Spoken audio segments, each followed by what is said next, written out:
বাবা, এটা যদি 8 দিন আগে জানতো তাহলে বাচ্চাটা বাঁচতো রে মারে। দেখি রে বাবা,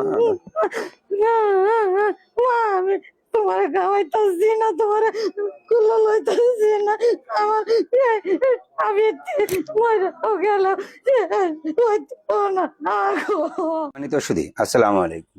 আপনাদের কাছে গত 5 দিন আগে এই বাবুটাকে নিয়ে দাঁড়িয়েছিলাম, যে বাবুটাকে আসলে অপয়া বলে, অপয়া মেয়ে বাবু বলে। তার বাবা তাকে ছেড়ে চলে গিয়েছে। মা কান্নাকাটি করতে করতে এই বাবুটাকে কোন রকম হাসপাতালে ইমার্জেন্সিতে ভর্তি করে দিয়ে উনি আসলে চলে গিয়েছেন। কারণ এই বাবুটাকে তারা অশুভ বা অপয়া বাবু হিসাবে আখ্যায়িত করেছেন, কারণ তার নারী বুড়িটা পেটের বাইরে ছিল এবং এটার কারণে তাদের সংসারে অমঙ্গলের একটা সে কারণ হবে। এই কারণের কারণে তাকে আসলে তারা ছেড়ে চলে গিয়েছেন। এই বাবুটা আসলে খুব মুমূর্ষু অবস্থা। এখানে গত 5 দিন আগে যখন আসে আপনাদেরকে বলেছিলাম ওর চিকিৎসার দায়িত্ব ডাক্তার মুজিব নিবন ফাউন্ডেশন নিবে এবং এটা পালন করবে। আলহামদুলিল্লাহ আপনাদের দোয়ায় গত 5 দিন ওকে নিরলস পরিশ্রমের মাধ্যমে এই 5 দিন পর্যন্ত তাকে বাঁচিয়ে রাখা সম্ভব হয়েছে আপনাদের দোয়ায়। এই বাবুটির জন্য আমরা সার্জিক্যাল টিম একটা গঠন করেছি। সার্জিক্যাল টিম দেখেছেন, একজন কার্ডিওলজিস্ট দেখেছেন, ওর ইকো করা হয়েছে, ওর হাড়ে একটা ছিদ্র আছে, আর ওর নাড়ি বুড়িটা যেটা বের হয়ে আছে এটাকে আসলে সার্জিক্যাল ম্যানেজমেন্টের আওতায় এখন যা যা প্রসিডিউর করা সম্ভব করে দিয়ে তাকে সুপ্রাটলি দিয়ে, তাকে অ্যান্টিবায়োটিক মলম এবং তার যে আনুষঙ্গিক ব্যবস্থা দিয়ে তাকে এটাকে রেপিং করা হয়েছে এবং এটাকে যথাযথভাবে পরিচর্যা করা হচ্ছে। এই বাবুটি গত 5 দিন আগে সেপটিক ছিল, মানে একেবারে ইনফেক্টেড অবস্থা, এমন অবস্থা ছিল যে বাবুটি আসলে মুমূর্ষু অবস্থায় ছিল। এই বাবুটাকে নর্মাল অ্যান্টিবায়োটিক সাথে তাকে আমরা ইমিউনোগ্লোবিন অর্থাৎ নর্মোগ্লোবিন দেওয়া হয়েছে। আমরা প্যান্টাগ্লোবিন দেওয়ার খুব ইচ্ছা ছিল, কিন্তু প্যান্টাগ্লোবিন এখন বাংলাদেশে সাপ্লাই নেই, শেষ করে তাকে নর্মোগ্লোবিন দেওয়া হয়েছে। এই বাবুটাকে সার্জিক্যাল টিমের মতামত অনুসারে এবং কার্ডিওলজিস্টের মতামত অনুসারে, সমস্ত মতামত অনুসারে ওরা আগামীকাল সকাল থেকে ইনশাল্লাহ একটু খাবার শুরু করব বলে আশা করতেছি। আপনারা এই বাবুটার জন্য একটু দোয়া করেন। এই বাবুটি অপয়া বাবু না, এই বাবুটি অসহায় বাবু, এই বাবুটি অশুভ বাবু না, এই বাবুটি আসলে একটা দুর্ভাগ্যর শিকারের বাবু।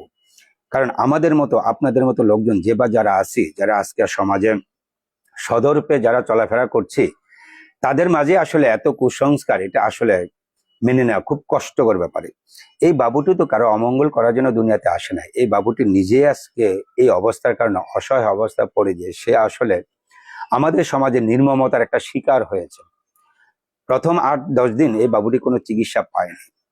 যাই চিকিৎসা পাওয়ার একটা সুযোগ আল্লাহ করে দিয়েছে, ওই সময় বাচ্চাটা এসেছে খুবই দূর অবস্থায়, খুবই ইনফেক্টেড অবস্থায়, মৃত্যুর মুখে এবং মৃত্যুর কাছাকাছি অবস্থায়। এই বাবুটার জন্য আসলে চোখের পানি আসছে। এই বাবুটা যদি আপনার আমার ছেলে হতো, মেয়ে হতো, তাহলে আমরা কি ওকে ফেলে দিতাম? সমাজ কি তাই বলে? সমাজের কি কোনো দায়িত্ব নেই? আপনারা সবাই ওর জন্য একটু দোয়া করেন। এই বাবুটার জন্য সবাই একটু, বাবুটার ভিডিওটা আপনারা একটু শেয়ার করে দেন। আপনাদের কাছে কারো কাছে কোনো আর্থিক কোনো টাকা পয়সা সাহায্য চাচ্ছি না। ডাক্তার মুজিব নিবন ফাউন্ডেশন বাংলাদেশ নবজাতক হাসপাতাল ওর দায়িত্ব নিয়েছে, ওর চিকিৎসা হবে ইনশাল্লাহ। আল্লাহ যেন ওকে হায়াত দেয়, ওকে বাঁচায় রাখে। আপনারা শুধু ওর ভিডিওটা বেশি করে একটু শেয়ার করে দেন, একটু লাইক করেন, একটু কমেন্টস করেন, সবাইকে একটু বেশি করে দোয়া করে ওর জন্য একটু সুযোগ দেন। ও আপনার আমার মাঝখানে যেন দাঁড়িয়ে থাকার, ও আপনার আমার কোলে যেন ওঠার সুযোগ পায়। আল্লাহ যেন এই সুযোগটা ওকে দেয়। ওর জন্য এই এই আবদারটুকু, এই অনুরোধটুকু এই রোজা রমজানের দিন, এই ইফতারের আগ মুহূর্তে আপনাদের কাছে রাখছি। আপনারা আমার অনুরোধটুকু একটু রাখুন প্লিজ। ওর ভিডিওটা আবারও বলছে একটু শেয়ার করুন, ওর জন্য দোয়া করুন।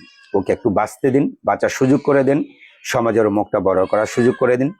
ইনশাল্লাহ এটা অপারেশন হওয়ার পরে, খাবার দেওয়ার পরে সে কি অবস্থায় নিতে পারে, আগামী 72 ঘন্টা থেকে 96 ঘন্টা পরে ওর আপডেট আপনাদেরকে আমরা আবার দিব। কারণ ও বেঁচে আছে আপনাদের দোয়ার বরকতে, ওই জন্য আপনাদের দোয়ার বরকতে বেঁচে থাকে।